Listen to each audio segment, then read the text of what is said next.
সময়টা ছিল 2005। বিজ্ঞানীরা দূরে অন্য সোলার সিস্টেমে এমন একটি গ্রহের খোঁজ পেলেন যার পরিবেশ বা জলবায়ু পৃথিবীর সঙ্গে পুরোপুরি মিলে যায়। এই রহস্যময় গ্রহটির নাম দেওয়া হয় প্ল্যানেট জি। এর ঠিক 1 বছর পর 2006 সালে নাসা তৈরি করলো এখনও পর্যন্ত সবচেয়ে শক্তিশালী ট্রান্সমিশন ডিভাইস, যা পুরনো যে কোনো ডিভাইসের চেয়ে 5 গুণ বেশি শক্তিশালী ছিল। আর এর সাথেই শুরু হলো এক অভূতপূর্ব মিশন, যার উদ্দেশ্য ছিল সেই অজানা গ্রহের সঙ্গে যোগাযোগ স্থাপন করা। এই মিশনের নাম দেওয়া হয়েছিল দ্য বেকন প্রজেক্ট। এই প্রজেক্টের অধীনে বিজ্ঞানীরা প্ল্যানেট জির দিকে সিগন্যাল পাঠানোর পরিকল্পনা করে, যার ফলে যদি সেখানে কোনো বুদ্ধিমান সভ্যতা থাকে তবে তারা আমাদের উপস্থিতি টের পেতে পারে।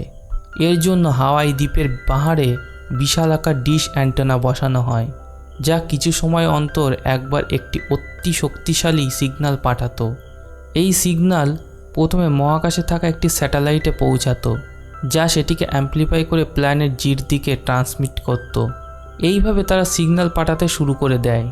এর মধ্যে গল্প এগিয়ে যায় হাওয়াইয়ের ওয়াহু শহরের দিকে, যেখানে থাকতো এক উদাসীন দায়িত্বজ্ঞানহীন ছেলে, যার নাম হচ্ছে অ্যালেক্স হপার। অ্যালেক্সের জীবনের কোনো লক্ষ্যই ছিল না। সে শুধু যেমন তেমন করে মজা আর অবহেলায় দিন কাটাচ্ছিল। কিন্তু হঠাৎ একদিন তার চোখ পড়ল সামান্থা নামের এক সুন্দর মেয়ের ওপর, আর প্রথম দেখাতে সে তাকে ভালোবেসে ফেলে। তাকে ইমপ্রেস করার চেষ্টায় অ্যালেক্স সব সীমা অতিক্রম করে। এর ফলে সে পুলিশের হাতে গ্রেপ্তার হয়ে যায়। সৌভাগ্যক্রমে তার ভাই স্টোন হপার ইউএস নেভির একজন কমান্ডার ছিল, যে আগের মতো এবারও তাকে বিপদ থেকে বের করে আনে। কিন্তু এবার স্টোন অ্যালেক্সকে একটি কঠিন সত্য জানায়। যে মেয়েকে নিয়ে অ্যালেক্স এখন সংসার করার স্বপ্ন দেখছে, সে আর কেউ নয় বরং ইউএস নেভির অ্যাডমিরাল টেরেন্স সেনের মেয়ে। তবে এতে অ্যালেক্সের কিছু যায় আসেনি। তার চোখে শুধু সামান্থাই ভেসে চলেছিল। কে সামান্থার বাবা আর কী তার পদমর্যাদা, তার কোনো পরোয়াই ছিল না অ্যালেক্সের। কিন্তু স্টোন এখন অ্যালেক্সের উদাসীন এবং বেপরোয়া জীবনযাপনে অতিষ্ঠ হয়ে উঠেছে। তার মনে হয় যদি এখনই কিছু না বদলায় তবে অ্যালেক্স একেবারে ধ্বংস হয়ে যাবে। আর এই চিন্তা নিয়েই স্টোন অ্যালেক্সকে সরাসরি ইউএস নেভিতে ভর্তি করিয়ে দেয়। তাকে দায়িত্বের মান শেখাতে এই কাহিনী গতি পেয়ে আরও কয়েক বছর কেটে যায়। যদিও অ্যালেক্সের পুরানো জেদি বেপরোয়া অভ্যাস এখনও তার পিছু ছাড়েনি, কিন্তু সামান্থার ভালোবাসা তাকে ধরে রেখেছিল। সেই ভালোবাসার জেরেই আজ অ্যালেক্স ইউএস নেভিতে একজন দায়িত্বশীল পদে পৌঁছে গেছে। সেই ইউএসএস জন পল জোন্স নামের ডেস্ট্রয়ার শিপের একজন লেফটেন্যান্ট ছিল। অ্যালেক্স আর সামান্থার সম্পর্ক এখন বিয়ের দোরগোড়ায় এসে দাঁড়ায়, কিন্তু এখনও এক বড় বাধা তাদের পথে দাঁড়িয়েছিল। সামান্থার বাবা অ্যাডমিরাল টেরেন্স, যার চোখে অ্যালেক্স এখন একটি অকম্মা ছেলে। তাই অ্যালেক্স অ্যাডমিরালের কাছে সামান্থার হাত চাইবার সাহস পাচ্ছিল না। অ্যালেক্স হপার আর তার বড় ভাই কমান্ডার স্টোন হপার এই দিনগুলিতে হাওয়ায় চলতে থাকা রিমপ্যাক নেভাল এক্সারসাইজের অংশ ছিল। রিমপ্যাক মানে হলো রিম অব দ্য প্যাসিফিক এক্সারসাইজ, বিশ্বের সবচেয়ে বড় এবং শক্তিশালী নৌসেনা মহড়া। এখানে বহু দেশের নেভি একত্র হয়ে যুদ্ধ প্রশিক্ষণ আর অনুশীলন করে, যাতে আসল যুদ্ধের সময় সবাই একত্রিত হয়ে সঠিক জবাব দিতে পারে।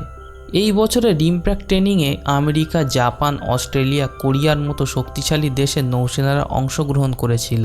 অ্যালেক্স তার ইউএসএস জন পল জোন্সের ডেস্ট্রয়ার শিপে ছিল, আর তার ভাই স্টোন ইউএসএস স্যামসন শিপের ক্যাপ্টেন।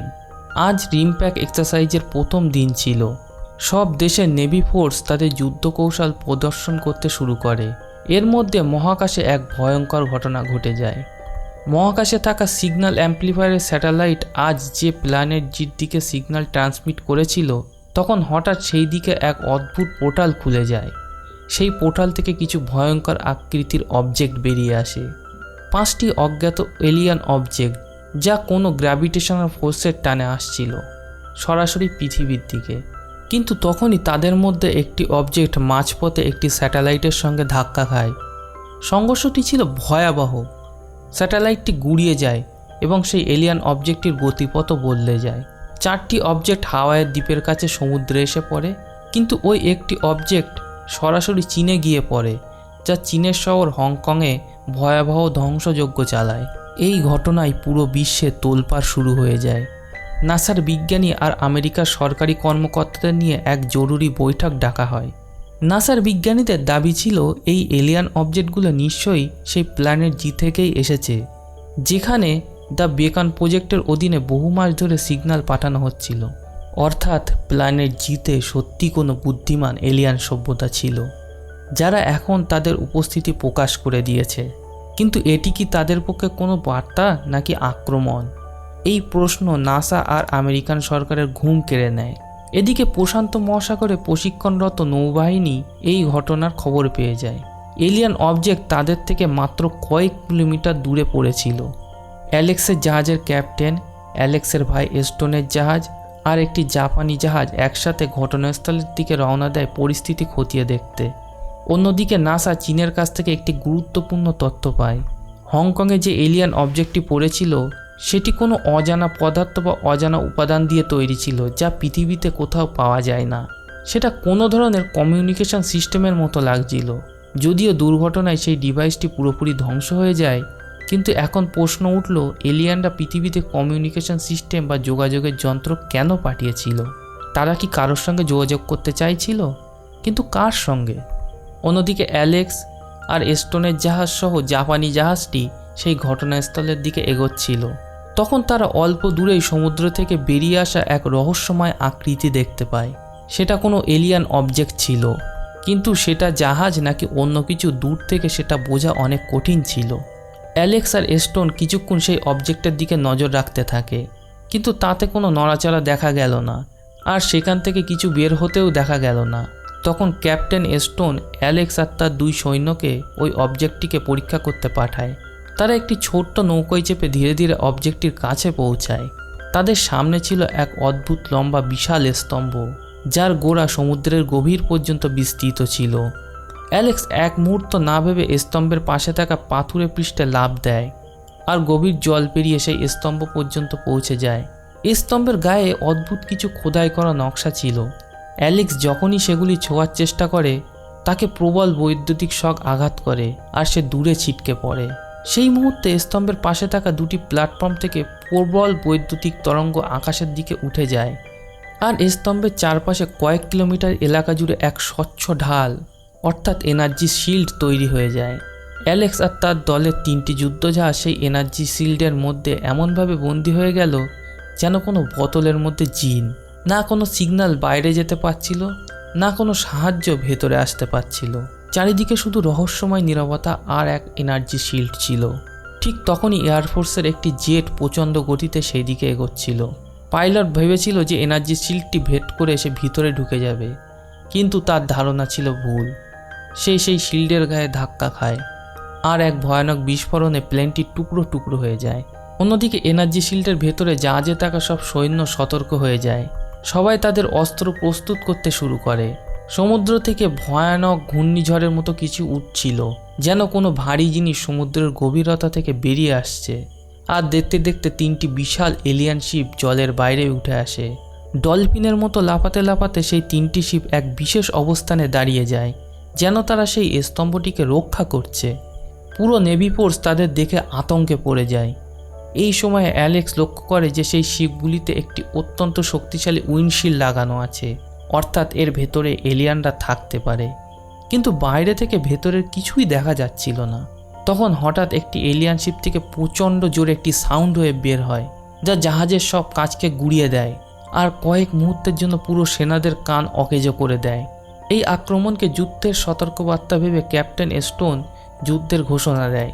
এস্টনের বাহিনী একটি এলিয়ান শিপের দিকে মিসাইল নিক্ষেপ করে, কিন্তু লক্ষ্যভ্রষ্ট হয়ে যায়। সেই মুহূর্তে এলিয়ান শিপ থেকে মিসাইলের বৃষ্টি শুরু হয়, আর দেখতে দেখতে এস্টনের জাহাজ টুকরো টুকরো হয়ে যায়। এই আক্রমণে এস্টন আর তার জাহাজে থাকা সব সৈন্য মারা যায়। নিজের ভাইকে সামনে মারা যেতে দেখে অ্যালেক্স হতবাক হয়ে যায়, কিন্তু তার ভেতরে প্রতিশোধের আগুন জ্বলে ওঠে। সে তখনই নিজের ডেস্ট্রয়ার শিপের ক্যাপ্টেনকে খুঁজতে লাগে, কিন্তু সৈন্যরা তাকে খবর দেয় তার শিপের ক্যাপ্টেনও সেই আক্রমণে মারা গেছে। এটা শুনে অ্যালেক্স চমকে ওঠে, কারণ ক্যাপ্টেনের পর জাহাজের পরের সিনিয়র অফিসার ছিল অ্যালেক্স নিজেই। এখন তাকেই নিজের বাহিনীর দায়িত্ব নিতে হবে। এটা শুনে প্রথমে অ্যালেক্স কিছুটা ভয় পেয়ে যায়, কিন্তু ভাইয়ের মৃত্যুর প্রতিশোধ নিতে সে ব্যাকুল হয়ে ওঠে। অ্যালেক্স তার দলকে অস্ত্র লোড করার নির্দেশ দেয়। সে পুরো শক্তি দিয়ে সেই এলিয়ান শিপে আক্রমণ করার জন্য প্রস্তুত। অ্যালেক্সের শিপের প্রস্তুতি দেখে জাপানি শিপের ক্যাপ্টেন নাগাতা তার দলকে সতর্ক করে দেয় যাতে তারা অ্যালেক্সকে সাহায্য করতে পারে। যদিও আক্রমণের পর এই এলিয়ান শিপগুলো পুরোপুরি শান্ত ছিল, কিন্তু অ্যালেক্স আর নাগাতা যখন তাদের শিপের অস্ত্র এলিয়ানদের দিকে তাক করলো, তখন হঠাৎ এলিয়ান শিপ আবার সক্রিয় হয়ে ওঠে। এলিয়ান শিপ মিসাইলের বৃষ্টি করে নাগাতার শিপকে ধ্বংস করে দেয়। তবে নাগাতা আর তার দল জলে ঝাঁপ দিয়ে তাদের প্রাণ বাঁচায়। কিন্তু এখন অ্যালেক্স বুঝতে পারল যে কোনো তাড়াহুড়ো বা রাগের সিদ্ধান্ত তার পুরো সেনাবাহিনীর প্রাণ কেড়ে নিতে পারে। তাই সে নিজেকে শান্ত করে এবং জাহাজের অভিমুখ পরিবর্তন করে, আর এলিয়ান শিপটি আবার শান্ত হয়ে যায়। অ্যালেক্স নাগাতা এবং তার বেঁচে যাওয়া সৈন্যদের উদ্ধার করে নিজের শিপে নিয়ে আসে। ঠিক তখনই এলিয়ানরা আবার নড়াচড়া শুরু করে। সেই স্তম্ভ থেকে একটি স্পেস শাটলের মতো আকৃতি আর 3টি ঘূর্ণায়মান গোল্ড ড্রোন বেরিয়ে আসে এবং সরাসরি জনবহুল শহরের দিকে রওনা হয়। এই ড্রোনগুলো, যেগুলোকে এখন শেডার ড্রোন বলা হচ্ছিল, আসলে তারা ধ্বংসকারী ছিল। তারা যখনই কোনো সামরিক বা ইলেকট্রনিক অস্ত্র শনাক্ত করত আর সামান্য বিপদের আভাস পেলেই তারা সঙ্গে সঙ্গে সেগুলিকে ধ্বংস করে দিত। সেটা গাড়ি হোক বা হেলিকপ্টার বা মানুষ, তাদের কাছে কোনো ব্যাপারই ছিল না। আশপাশের এলাকায় এই ড্রোনগুলো ভয়াবহ তাণ্ডব চালাচ্ছিল। এদিকে অ্যালেক্সের প্রেমিকা সামান্তা হাওয়াইয়ের ওয়াহু দ্বীপের পাহাড়ে এসেছিল। সামান্তা একজন ফিজিওথেরাপিস্ট, যে অবসরপ্রাপ্ত সেনা কর্মকর্তা মিক স্ক্যালান্সের সাথে একটি পাহাড়ি পথে যাচ্ছিল। মিক এক যুদ্ধে তার 2 পা হারিয়েছিল। এখন তাকে কৃত্রিম পায়ের সাহায্যে হাঁটা শিখতে হচ্ছিল, আর সামান্তা তাকে এই নতুন জীবনে মানিয়ে নিতে সাহায্য করছিল। ওয়াহু দ্বীপটি এলিয়ানদের অদৃশ্য শিল্ডের মধ্যেই ছিল, যার কারণে সেখানেও সিগন্যাল পুরোপুরি বন্ধ হয়ে যায়। কিন্তু সামান্তা আর মিক সেই এলিয়ান শিপকে যেতে দেখে। তারা স্তব্ধ হয়ে যায়। ঠিক তখনই একটি স্থানীয় পুলিশ ইউনিট সেখানে এসে পৌঁছায়। তারা সামান্তা আর মিককে জানালো যে এই এলাকায় এলিয়ানদের আক্রমণ হয়েছে। পুলিশ তাদের দুজনকে বাড়ি ফিরে যেতে বলে এবং নিজেরা অবজারভেটরির দিকে চলে যায়। ওদিকে এলিয়ান শিপ সরাসরি অবজারভেটরির কাছে নেমে এলো। হ্যাচ খোলার সঙ্গে সঙ্গে সেখান থেকে কবচ পরা কিছু এলিয়ান বেরিয়ে আসে। এদিকে স্থানীয় পুলিশ একটি ইউনিট নিয়ে সেদিকে এগোচ্ছিল। তারা একেবারেই অজানা যে তারা মৃত্যুর দোরগোড়ায় দাঁড়িয়ে আছে। হঠাৎই এক এলিয়ান এসে প্রবল ঘুষি মেরে গাড়ির কাঁচ চূর্ণ বিচূর্ণ করে দেয়। বিদ্যুতের গতিতে আক্রমণ করে সে মুহূর্তের মধ্যেই সব পুলিশকে শেষ করে দেয়। ঠিক তখনই ওদিকে অ্যালেক্সের টিম এক চমকপ্রদ জিনিস খুঁজে পায়। সমুদ্র থেকে ভেসে আসা একটি আর্ম স্যুট পরা এলিয়ান। সব সৈনিক অধীর আগ্রহে অপেক্ষা করছিল যে সেই আর্মার স্যুটের ভেতর থেকে কি বেরোবে। তখনই অ্যালেক্স তার হেলমেট খুলে ফেলে। যে দৃশ্যটি সামনে এলো সেটা দেখে সবার ভেতরে ঠান্ডা স্রোত বয়ে যায়। সেটা ছিল মানব আকৃতির একটি এলিয়ান, যার মুখের গঠন অনেকটা মানুষের মতোই ছিল, কিন্তু তার দাড়ি ছিল সজারুর কাঁটার মতো তীক্ষ্ণ এবং মোটা, আর তার হাতের আঙুলগুলো ছিল ভীষণ অদ্ভুত। অ্যালেক্স তার চোখ খুলে তাতে টর্চের আলো ফেলে। তার চোখগুলো গভীর কালো দেখাচ্ছিল। তখনই হঠাৎ তার চোখগুলো গিরগিটির মতো রং বদলে ফেলে। এলিয়ানটি হঠাৎ জেগে ওঠে এবং তার প্রশস্ত হাত অ্যালেক্সের মুখ চেপে ধরে। এলিয়ান অ্যালেক্সকে স্পর্শ করতে অ্যালেক্স তার মনের ছবিগুলো দেখতে শুরু করে। সে বুঝতে পারে এলিয়ানদের পুরো পরিকল্পনা। তারা পৃথিবীতে এসেছে আক্রমণের প্রস্তুতি নিয়ে। ঠিক তখনই অ্যালেক্সের সঙ্গীরা সেই এলিয়ানকে টেনে অ্যালেক্সের থেকে দূরে সরিয়ে নেয়। আর সেই সময় জাহাজে একটি প্রবল বিস্ফোরণ ঘটে। ধোঁয়া আর শব্দের ভেতর জাহাজের দরজা ভেঙে যায়, আর সেই এলিয়ানের সঙ্গীরা ভেতরে ঢুকে পড়ে। অবাক করার মতো ব্যাপার হলো তারা কাউকে কোনো ক্ষতি করলো না, শুধু তারা আহত সঙ্গীকে তুলে নিয়ে চুপিসারে সেখান থেকে বেরিয়ে গেল, যেন তারা অ্যালেক্স আর টিমকে একেবারে দেখতেই পায়নি। অ্যালেক্সের কাছে ব্যাপারটা খুব অদ্ভুত মনে হলো, তবে এই সময় সে এলিয়ানদের উদ্দেশ্য জেনে আগেই ভয়ে কাঁপছিল। অন্যদিকে নাসা তদন্তে জানতে পারে হাওয়াই দ্বীপে আসা এলিয়ানদের লক্ষ্য বা উদ্দেশ্য কী ছিল। আসলে এলিয়ানরা তাদের সেনাবাহিনীকে সংকেত পাঠিয়ে পৃথিবীতে যুদ্ধে নামতে চাইছিল, কিন্তু তাদের যোগাযোগ ব্যবস্থা চীনে ক্র্যাশ হয়ে ধ্বংস হয়ে যায়। তাই তারা তখন হাওয়াই দ্বীপ দখলের সিদ্ধান্ত নেয়, কারণ সেখানে দ্য বেকন প্রজেক্টের শক্তিশালী ট্রান্সমিটার ছিল, যেটিকে তারা পরিবর্তন করছিল যাতে তার মাধ্যমে নিজেদের গ্রহে সংকেত পাঠাতে পারে। কিন্তু ভয়ঙ্কর ব্যাপার এটা ছিল যে এই মুহূর্তে এলিয়ানদের মাত্র 5টা শিপই বা জাহাজ পৃথিবীতে এসেছে, আর সেগুলোই এত ধ্বংসযজ্ঞ চালিয়েছে। কিন্তু তখন কি হবে যদি এই এলিয়ানরা তাদের গ্রহের লোকজনের সঙ্গে যোগাযোগ করতে সফল হয়? তখন অগণিত এলিয়ান পৃথিবীতে আক্রমণ করবে এবং মানব জাতিকে মুছে ধ্বংস করে দেবে। এই খবর শুনে সবাই আতঙ্কে কাঁপছিল। অন্যদিকে সামান্তা মিককে নিয়ে অবজারভেটরির দিকে যাচ্ছিল। তখনই একটি লোক দৌড়ে তাদের কাছে এলো। সে ভীষণ আতঙ্কিত এবং ভয় পেয়েছিল। তার নাম ছিল কেল জাপাটা, যে বেকন প্রজেক্টের একজন বিজ্ঞানী। সে সামান্থা আর মিককে বলে এলিয়ানরা তার অবজারভেটরি দখল করেছে, তারা সব বিজ্ঞানীদের মেরে ফেলেছে এবং এখন নিজেদের গ্রহে সংকেত পাঠানোর প্রস্তুতি নিচ্ছে। এটা শুনে সামান্থা আর মিক হতভম্ব হয়ে যায়। কেল আরও বলে তাদের ডিপ স্পেস স্যাটেলাইট, যেটা সংকেতকে অ্যাম্প্লিফাই করে, তা কয়েক ঘন্টা অন্তর একবার একটি নির্দিষ্ট অবস্থানে আসে। শুধু সেই সময়েই পৃথিবী থেকে এলিয়ানদের গ্রহে সংকেত পাঠানো সম্ভব, আর সেই অবস্থানে পৌঁছাতে আর মাত্র কয়েক ঘন্টা বাকি। যদি এর আগে এলিয়ানদের থামানো না যায় তবে পৃথিবীর শেষ নিশ্চিত। এই কথা সামান্থা আর মিককে গভীর দুশ্চিন্তায় ফেলে দেয়। এদিকে অ্যালেক্সের টিমের একজন টেকনিশিয়ান এলিয়ানের হেলমেট পরীক্ষা করে কিছু তথ্য পায়। সে অ্যালেক্সকে লেপার্ড গেকো নামের একটি পরিচিত টিকটিকির ছবি দেখায়। ওই টিকটিকিটির চোখ একেবারে এলিয়ানের চোখের মতোই লাগছিল। টেকনিশিয়ান অ্যালেক্সকে বলে এই টিকটিকিটি সূর্যের আলো সহ্য করতে পারে না, আর এলিয়ানের সেই হেলমেটটা অনেকটা সানগ্লাসের মতো, তবে অনেক উন্নত, যার ভিতরে আর্দ্রতা আর হালকা অক্সিজেনও রয়েছে। এসব থেকে প্রমাণিত হয় যে এলিয়ানরা সূর্যের আলোতে খুবই সংবেদনশীল। হতে পারে লেপার্ড গেকোর মতো সূর্যের আলোতে এলিয়ানরা ঠিক মতো দেখতে পায় না। সম্ভবত তারা কেবল হেলমেটে লাগানো স্ক্যানারের সাহায্যে আমাদের দেখতে সক্ষম। অ্যালেক্স এখন এলিয়ানদের একটি দুর্বলতা জেনে গিয়েছিল। অ্যালেক্স এই দুর্বলতার সুযোগ নিয়ে এলিয়ানদের শেষ করার সিদ্ধান্ত নেয়। জাপানি কমান্ডার নাগাতাও অ্যালেক্সের সঙ্গে ছিল। তবে এলিয়ানদের ধ্বংস করতে হলে আগে তাদের 3টি আক্রমণকারী জাহাজকে ধ্বংস করতে হবে, তারপরে মাদারশিপকে। কিন্তু তখন রাত হয়ে গিয়েছিল, তাই এলিয়ানদের দেখা কঠিন ছিল। উপরন্তু এলিয়ানদের এনার্জি ফিল্ড অ্যালেক্সের জাহাজের রাডার সিস্টেমকে পুরো অকেজ করে দিয়েছিল। অর্থাৎ এখন না কোনো এলিয়ান শিপ স্ক্রিনে ধরা পড়ছিল, না কোনো নড়াচড়া বোঝা যাচ্ছিল। পুরো নেভিতল উৎকণ্ঠায় ছিল, কারণ শত্রু চোখে দেখা যাচ্ছিল না। তখনই নাগাতা এক অদ্ভুত দারুণ প্রস্তাব দিল। নাগাতা বলল হাওয়াই দ্বীপের চারিপাশে সমুদ্রে ন্যাশনাল ওশেনিক অ্যান্ড অ্যাটমসফিয়ারিক অ্যাডমিনিস্ট্রেশনের সুনামি সতর্কতামূলক কিছু সেন্সর বসানো আছে, যা সমুদ্রের গভীরে নড়াচড়া রেকর্ড করে।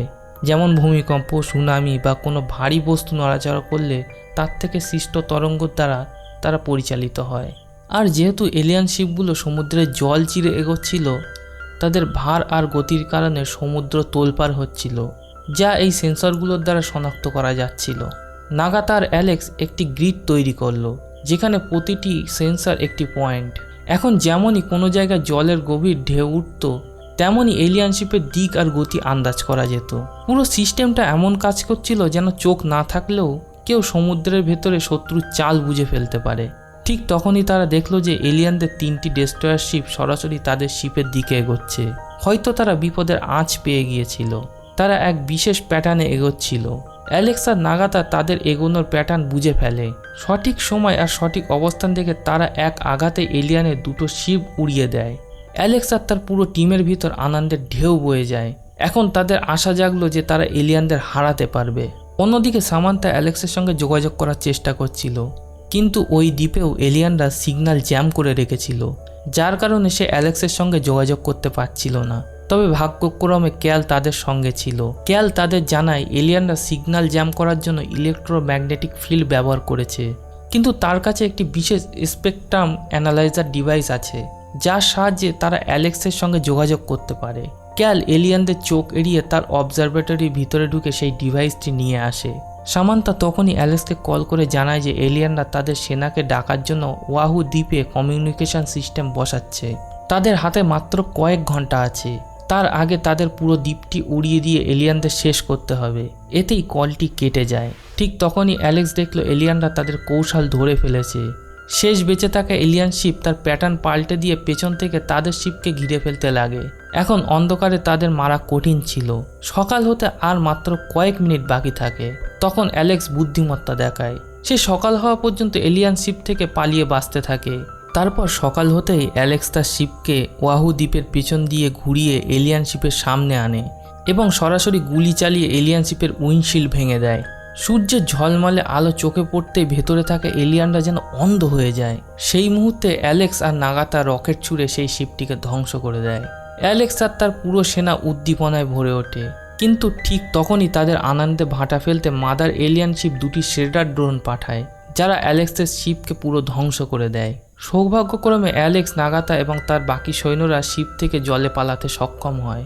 তবে ডেস্ট্রয়ার শিপ হারানো তাদের জন্য এক বড় ব্যর্থতা ছিল। অন্যদিকে ওয়াহু দ্বীপে থাকা সামান্তা দূরবীন দিয়ে অ্যালেক্সের শিপকে ধ্বংস হতে দেখছিল। তার মনে হয় সে হয়তো অ্যালেক্সকে হারিয়ে ফেলেছে। তবে অ্যালেক্সকে হারানোর সঙ্গে সঙ্গে তার কষ্ট হচ্ছিল এই ভেবে যে এখন এলিয়ানদের থামানোর মতো আর কেউ নেই। কিন্তু তখনই মিক সাহস দেখায়। যদিও সে তার পা হারিয়েছিল, কিন্তু তার শিরায় এখনও সৈনিকের রক্ত বইছিল। সে সামান্তাকে নিয়ে পুলিশের একটি গাড়িতে অবজারভেটরির দিকে রওনা দেয়, যেখানে এলিয়ানরা যোগাযোগের সেটআপ প্রায় শেষ করে ফেলেছিল। এদিকে অ্যালেক্সের দল হতাশ হয়ে তীরের দিকে এগিয়ে আসে। শিপ আর অস্ত্র ছাড়া এলিয়ানদের সঙ্গে লড়াই করা অসম্ভব ছিল। তখন অ্যালেক্স তীরে মিজোরি নামের একটি পুরনো যুদ্ধজাহাজকে দেখতে পায়। যদিও এতদিন এই শিপটিকে শুধু জাদুঘরের মতো ব্যবহার করা হচ্ছিল, কিন্তু এখন সেই শিপটাই এলিয়ানদের বিরুদ্ধে যুদ্ধে তাদের জন্য অস্ত্র প্রমাণিত হতে চলেছিল। অ্যালেক্স তার দল নিয়ে সেই শিপে পৌঁছায়। যদিও বহু বছরের পুরনো সেই শিপের কন্ট্রোল সিস্টেম পুরানো ছিল, যা এখনকার সৈনিকরা চিনতে পারছিল না। তবে সৌভাগ্যক্রমে তারা সেই সাহসী বৃদ্ধ নাবিকদের পেল যারা ওই জাহাজ আগে চালাতো। সেই বৃদ্ধ নাবিকরা রিমপ্যাক ট্রেনিংয়ের অতিথি হিসাবে এসেছিল এখানে, কিন্তু তারাও এলিয়ানদের সেই এনার্জি শিল্ডের মধ্যে আটকা পড়ে যায়। তবে এখন সেই বৃদ্ধ নাবিকরাও এই যুদ্ধে অ্যালেক্সের সঙ্গে ছিল। তারা মিলে সেই পুরানো জাহাজকে জাদুঘর থেকে আবারও এক যুদ্ধ জাহাজে রূপান্তরিত করে। তবে এই যুদ্ধ এত সহজ ছিল না। একদিকে ছিল এলিয়ানদের অত্যাধুনিক প্রযুক্তিতে ভরপুর মাদারশিপ, আর অন্যদিকে অ্যালেক্সদের বহুল বছর পুরনো যুদ্ধ জাহাজ মিজোরি। তবুও নির্ভীক অ্যালেক্স এবং তার সাহসী দল সরাসরি সেই মাদারশিপের ওপরে আক্রমণ চালায়। নিঃসন্দেহে এলিয়ানরা তাদের থেকে অনেক বেশি উন্নত ছিল। তাদের মাদারশিপ ছিল বিশাল এবং অত্যাধুনিক অস্ত্রে সুসজ্জিত ছিল, যা প্রতিবার অ্যালেক্সের সেনার ওপর ভারী পড়ছিল। কিন্তু হয়তো এলিয়ানরা জানতো না যে কৌশল, সাহস আর পরিকল্পনায় মানুষের কোনো তুলনাই হয় না। এরপর এলিয়ান শিপ চলন্ত মিজোরি শিপের ফিউচার পজিশনের উপরে লক করে গোলাবর্ষণ করে। আর সেই সময় অ্যালেক্স মিজোরি শিপের অ্যাঙ্কার ফেলে দিয়ে হঠাৎ এক প্রকার ব্রেক লাগিয়ে দেয় তার শিপে। এরপরে মিজোরি শিপ কোনো রকমের রক্ষা পায়। অ্যালেক্স বারবার তার যুদ্ধ জাহাজকে এলিয়ান শিপের সরাসরি নিশানা থেকে দূরে রাখছিল এবং চারিদিকে ঘুরে ঘুরে মিসাইল ছুটছিল। এভাবে শেষমেশ সে এলিয়ান মাদারশিপকে ধ্বংস করে দেয়। মাদারশিপ ধ্বংস হতেই অদৃশ্য ঢালও ভেঙে যায় এবং সেই ঢালের বাইরে অবস্থান করা নৌসেনার পথ পরিষ্কার হয়ে যায়। অ্যাডমিরাল সঙ্গে সঙ্গে আক্রমণের জন্য এয়ারফোর্সকে প্রস্তুত করতে থাকে, কিন্তু বিপদ তখনও কাটেনি। ওয়াহু দ্বীপে থাকা এলিয়ানরা যোগাযোগের ডিভাইস বসাতে সফল হয়ে যায়। এখন শুধু সিগন্যাল পাঠানো বাকি ছিল, আর পাঠালেই আরও এলিয়ান বাহিনী পৃথিবীর ওপর আক্রমণ করতে চলে আসতো। কিন্তু তখনই সামান্তা আর মিক গাড়ি নিয়ে দ্রুত সেখানে গিয়ে পৌঁছায় এবং এলিয়ানদের যোগাযোগ ডিভাইসের সঙ্গে ধাক্কা মারে, ফলে ডিভাইসটি বন্ধ হয়ে যায়। তবে সামান্তা আর মিক দুজনেই মৃত্যুর মুখে চলে এসেছিল। এদিকে সামান্তার পা গাড়ির মধ্যে আটকে যায়, আর এক এলিয়ান তাদের উপর ঝাঁপিয়ে পড়ে। কিন্তু মিক বিকলাঙ্গ হওয়ার সত্ত্বেও তার সাথে মোকাবিলা করতে থাকে। মিক আঘাত করতে করতে সেই এলিয়ানের হেলমেট খুলে ফেলে, যার ফলে সেই এলিয়ান মিককে রোদে ঠিকমতো দেখতে পাচ্ছিল না। কিন্তু তারপরও সে আন্দাজে মিককে আঘাত করে মাটিতে ফেলে দেয়। এখন সে মিকের ওপরে ছুরি দিয়ে আঘাত করতে যাচ্ছিল, ঠিক তখনই কেল সেখানে এসে পৌঁছায় এবং সেও এলিয়ানকে মারতে শুরু করে। সুযোগ পেতে মিক আবার সেই এলিয়ানকে ধরে ফেলে। সে কেলকে বলে সামান্তাকে সেখান থেকে নিয়ে যেতে। এদিকে অন্য এলিয়ানেরা তাদের ডিভাইস আবার মেরামত করে ফেলেছিল। তারা আবারও সিগন্যাল পাঠানোর জন্য প্রস্তুত হয়ে যায়। অন্যদিকে অ্যালেক্সের মিজোরি জাহাজে এখন শুধুমাত্র একটি মিসাইলই বাকি ছিল। সেই মিসাইলটি রোড করে অ্যালেক্স ওয়াহু দ্বীপে থাকা এলিয়ানদের যোগাযোগের যন্ত্রের দিকে তাক করে। কিন্তু তখনই তারা দেখল মাদারশিপ এখনও পুরোপুরি ধ্বংস হয়নি। মাদারশিপ অ্যালেক্সের জাহাজের দিকে 3টি শেডার ড্রোন পাঠিয়ে দেয়। সেই শেডার ড্রোনগুলোকে আটকানোর মতো কোনো অস্ত্র অ্যালেক্স আর তার বাহিনীর কাছে ছিল না। এখন অ্যালেক্স এবং নাগাতা বুঝে গিয়েছিল যে এটাই তাদের শেষ। কিন্তু মরার আগে তারাও তাদের মিসাইলটি এলিয়ানদের যোগাযোগ যন্ত্রের দিকে ছুড়ে দেয়। ওদিকে এলিয়ানরা সিগন্যাল পাঠাতে শুরু করতেই সঙ্গে সঙ্গে বিস্ফোরণ ঘটে, যাতে যোগাযোগের যন্ত্র ধ্বংস হওয়ার সঙ্গে সঙ্গে এলিয়ানরাও মারা যায়। কিন্তু এখন অ্যালেক্স এবং তার সেনাদের মাথার উপর মৃত্যু ঘুরছিল। শেডার ড্রোনগুলি তাদের জাহাজের উপরে প্রায় আছড়ে পড়ছিল। তখনই হঠাৎ কোথা থেকে 3টে মিসাইল এসে এই 3টি ড্রোনকে ধ্বংস করে দেয়। সেটি ছিল এয়ারফোর্সের ইউনিট, যারা অ্যালেক্স আর তার বাহিনীকে সাহায্য করতে এসেছিল। তারা এলিয়ান মাদারশিপকেও পুরোপুরি ধ্বংস করে দেয়। আর এভাবেই অ্যালেক্স এবং তার সাহসী দলের কারণে মানবজাতি ধ্বংসের কিনারা থেকে ফিরে আসে। পৃথিবী এক বিরাট বিপদ থেকে বেঁচে গেল, এমন এক যুদ্ধ থেকে যা আগে কখনো দেখা যায়নি। সামান্থা, মিক আর কেল বিস্ফোরণের আগেই সেখান থেকে নিরাপদ স্থানে পৌঁছে গিয়েছিল, যার ফলে তাদের প্রাণ বেঁচে যায়। অ্যালেক্সের বীরত্ব, নেতৃত্ব আর বুদ্ধিমত্তা পুরো দেশের মন জয় করে নেয়। সে শুধু একজন শত্রুকেই হারায়নি, বরং এটাও প্রমাণ করে দিল যে দায়িত্ব পালন করাই তার আসল সাহস। তাকে একজন নায়কের মতো সম্মানিত করা হয়। আর শেষে অ্যাডমিরাল টেরেন্স, যে একসময় অ্যালেক্সকে অকম্মা বেপরোয়া মনে করত, সে অ্যালেক্স এবং সামান্থার সম্পর্ক মেনে নেয়। আর এর সাথে এই কাহিনীটি এখানে শেষ হয়। তো বন্ধুরা, ভিডিওটি কেমন লাগলো অবশ্যই কমেন্ট করে জানাবেন। ভিডিওটি ভালো লাগলে লাইক করবেন, শেয়ার করবেন এবং চ্যানেলটি সাবস্ক্রাইব করে পাশের বেল আইকনটি প্রেস করে দেবেন, যাতে আমাদের পরবর্তী ভিডিওর নোটিফিকেশন সবার আগে আপনাদের কাছে পৌঁছায়। তো আজ এই পর্যন্ত, দেখা হবে পরবর্তী কোনো ভিডিওতে। ধন্যবাদ।